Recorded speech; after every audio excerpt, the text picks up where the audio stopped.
There are 12 tenses in English, but did you know you can use just one simple tense to talk about the past, present, and future? It's true.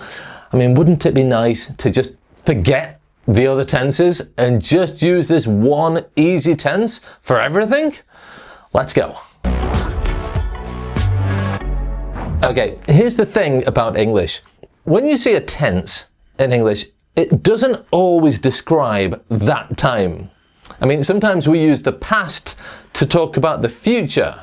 Like, let me know when you have finished. You have finished, that's the past. But we're talking about the future there. We even use the future to talk about the past. Like, I told you it, but you will ignore me. You will ignore me. That's talking about something you did in the past, but I'm using the future with will. So, like, English tenses are flexible, let's say. And understanding that flexibility helps you avoid confusion when you're communicating in English. And that's why it's important to learn all these different ways to use the tenses that you already know. And in this video, we're going to see how one very easy tense, a tense that you know very well, can be used to talk about the past, present, and future. Now, if you don't know me, I'm Greg, and I've helped thousands of students reach an advanced level of English fluency, both through my online courses and on this YouTube channel, where I publish a new video every Friday. So, subscribe if you want to reach an advanced level of English. And don't forget to download today's free worksheet that has a full summary of today's lesson. It also has a test so you can make sure you've understood everything from the lesson. And when you download it, you will automatically receive every future PDF worksheet that I publish with each new video every Friday. Okay, now the tense I'm talking about in this lesson, which we can use to talk about the past, present, and future, is probably the first tense you ever learned in English, the present simple. And we can't use it to replace everything, but we can use it to talk about the past, present, and future in certain situations. So let's see how. Okay, we'll start with the most common use, which is the present simple for the present. It's not the only tense we use to talk about the present, but we use it to talk about regular actions, permanent states, and general truths. For example, I work from home. That's a regular action. She lives in London. That's a permanent state. Water boils at 100 degrees. That's a general truth. The sun rises in the east. That's a fact. Okay, so regular, permanent, true. We use the present simple. Easy. Okay, now let's move to the interesting part. When we use the present simple to talk about the future, we use it for scheduled, fixed, or planned events. Things that don't depend on you. For example, the train leaves at 9 a.m. My flight departs tomorrow. School starts next Monday. Okay, these events are scheduled, they're fixed, they don't depend on you. So we use the present simple for these timetabled events. We also use the present simple to talk about the future in conditional sentences after the word when or after the word if. For example, call me when you arrive.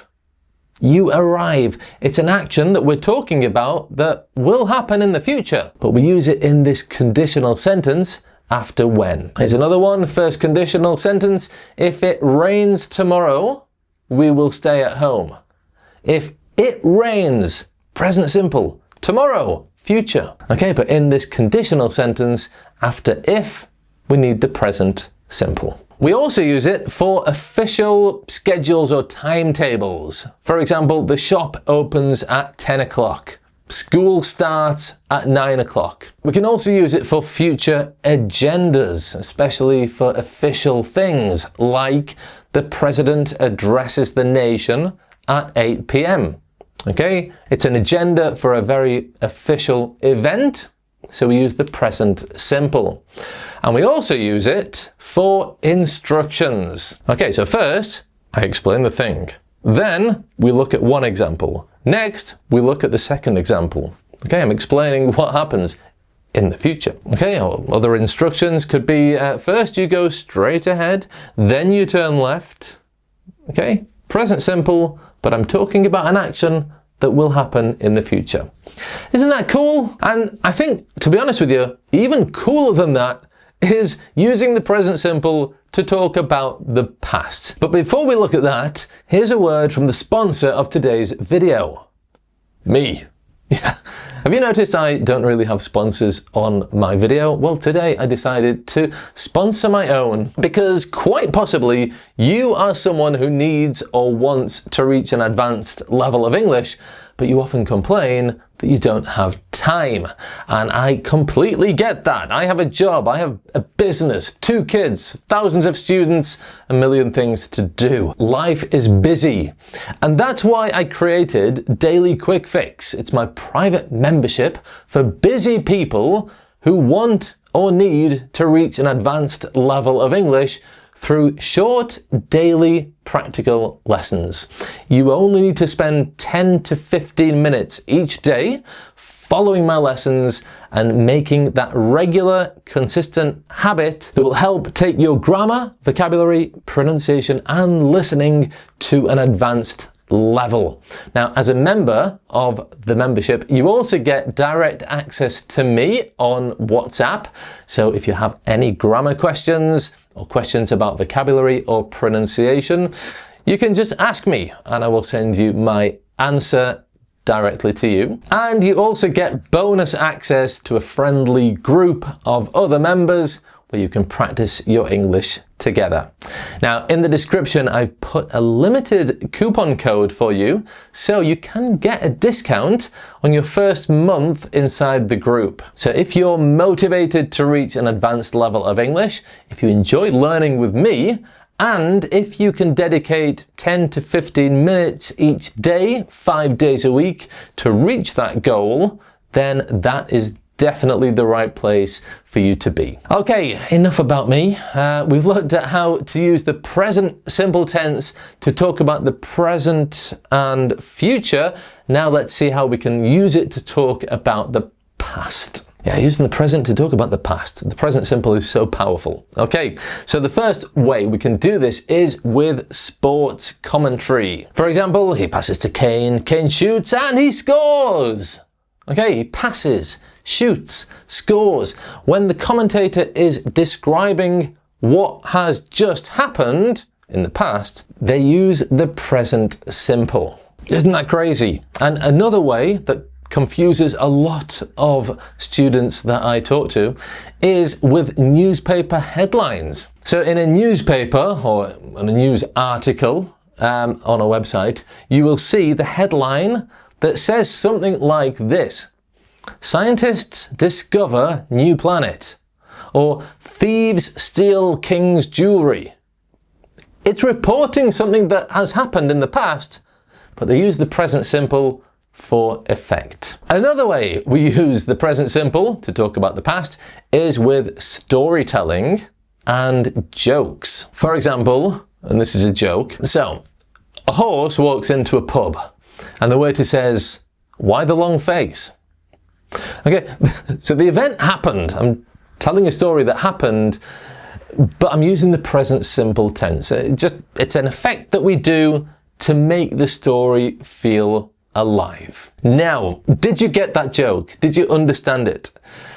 Please write yes or no in the comments to let me know. I'd be really interested to know if you understood that joke. Okay, another way we can use the present simple to talk about the past is with historical reviews.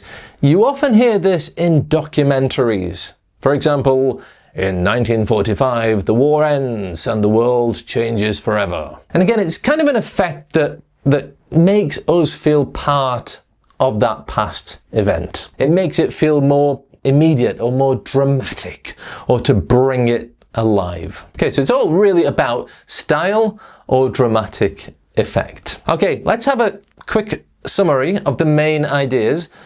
We use the present simple for the present to talk about regular, permanent, or general truths. We use it to talk about the future for scheduled events or certain events after if or after when in conditional sentences. And we use it to talk about the past with sporting commentaries, newspaper headlines, or telling stories or jokes. Now, I mentioned before that the Daily Quick Fix group is for students who want to reach an advanced level of English. But is that you? Well, here's an easy way to know, because if you don't know the 12 grammar rules in that video, you're not advanced yet. So watch that video to find out. There's today's free worksheet. Thanks for watching, and bye for now.